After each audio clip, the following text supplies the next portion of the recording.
I had it pretty much made at my house. I had good parents. My dad was a police officer. My mom was a school teacher. I had a pretty normal childhood growing up. I wasn't beaten or abused. You know, I didn't really want for anything. My parents took me to church every Sunday and every Wednesday. You know, so I was really sheltered. And then I got into high school, and here I am around a group of people that, you know, I'm not being accepted around. They don't have to try to be my friend, so my mom will give them a good grade. And I started, you know, I had a lot of people pick on me, and I started wanting to fit in with certain crowds. You know, honestly, I don't even think I thought about laying it down or that I was going to get hooked on it. You know, those thoughts never even crossed my mind that I might get hooked on anything. You know, and I was more worried about getting accepted and fitting in more than worry about even, will this drug be something that's going to be a stronghold on me later. I still had hopes of going to college, you know, doing well. I wanted to get a job and have things, but all that seemed to dim compared to the acceptance issue. It's better to be accepted than to be rejected, and who wants to walk down the hall alone? And people say your dad's a policeman, you know, so you know you got to try to be that much more worse to fit in, you know, with those people, because they, of course, you're going to be called a rat and other things. I've done cocaine, morphine, oxys, Xanaxes, Lortabs, Percocets, shrooms, ecstasy, hallucinogenic drugs.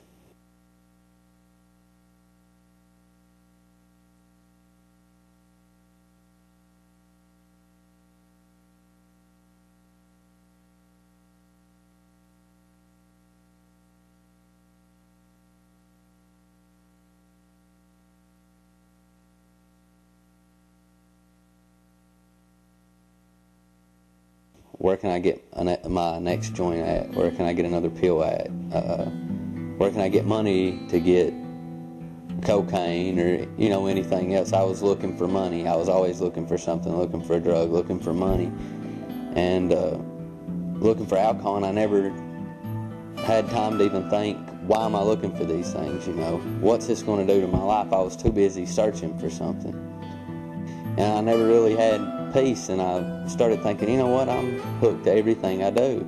And my eyes were sort of open, and I thought, well, no, I'm not. I'll quit.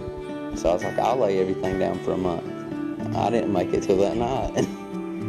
And that's when I called out to God, which I didn't get help immediately. I think it probably comes from just not being aware, to being blinded.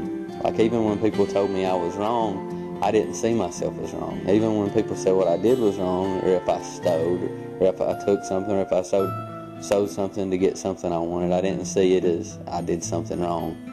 And no matter what anyone said, it was like it was filtered through probably self-righteousness, where I just didn't think I had a problem.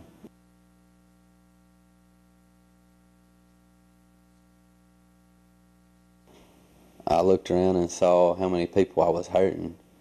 And not only the people I was hurting, how my lifestyle was hurting myself. Everything I would get, I would use it all to buy drugs. You know, just the point where I realized my parents were crying and begging every night for me to stop. I couldn't be nice to anyone because I didn't even love myself. And I think that happened when I spoke to the Lord and asked Him to change me or let me die. Tell me how to change, if you want me to change. And He sort of opened my eyes up to what I had been doing, and I never saw it. I really never knew I was hurting anybody. And the Lord, I felt the Spirit of the Lord come to me while I was high on a couch, and I felt peace. And I knew that's what I was looking for. So the next thing I know, I'm calling up everyone I know, trying to find out if I can go to church with them.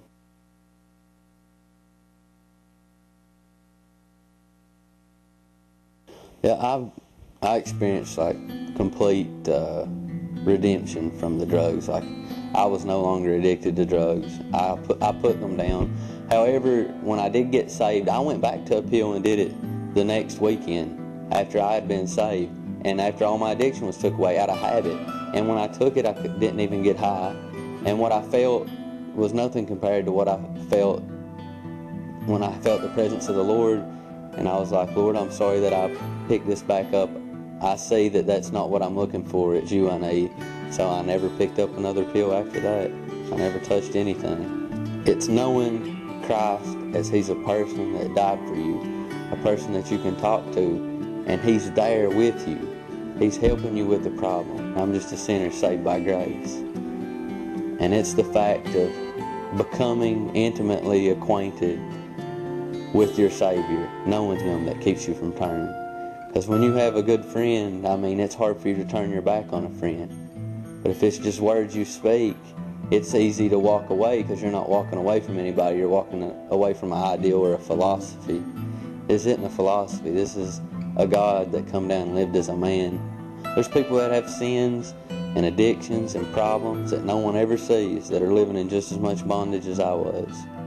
There's people might be behind a computer desk that can't get away from pornography, ruin their relationship with their wife and their kids, but nobody ever sees it. I just happen to have a bondage that everyone could see and everyone could view from the outside. And that bondage could only be broken by one person, and that was Christ. And that was Christ. And that was Christ.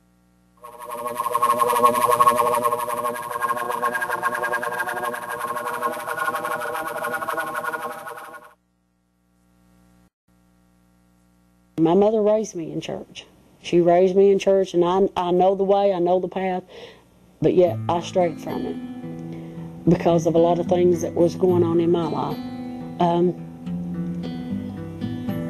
I'd always hear Mommy talk about going to the jail ministry, and I used to ask her, Mom, how do you go down there to the jail ministry and tell somebody that God can help them and they can live a better life, and their life is so messed up like this? You don't know how they're living. You don't understand what. I couldn't tell my mom that, first of all, that her own daughter was an addict. I couldn't bring myself to tell my mom that.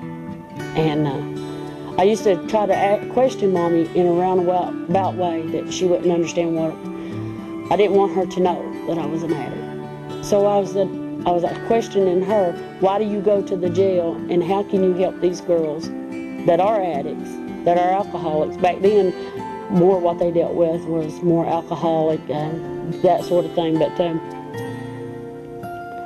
and as the years and the time went by, I wanted to know God for myself. 20 years had went by from the time I'd left here, and 20 years as a drug addict. I knew of God, but I never knew God. My whole life I never knew God. I knew of Him. Heard all the stories, but I never knew Him.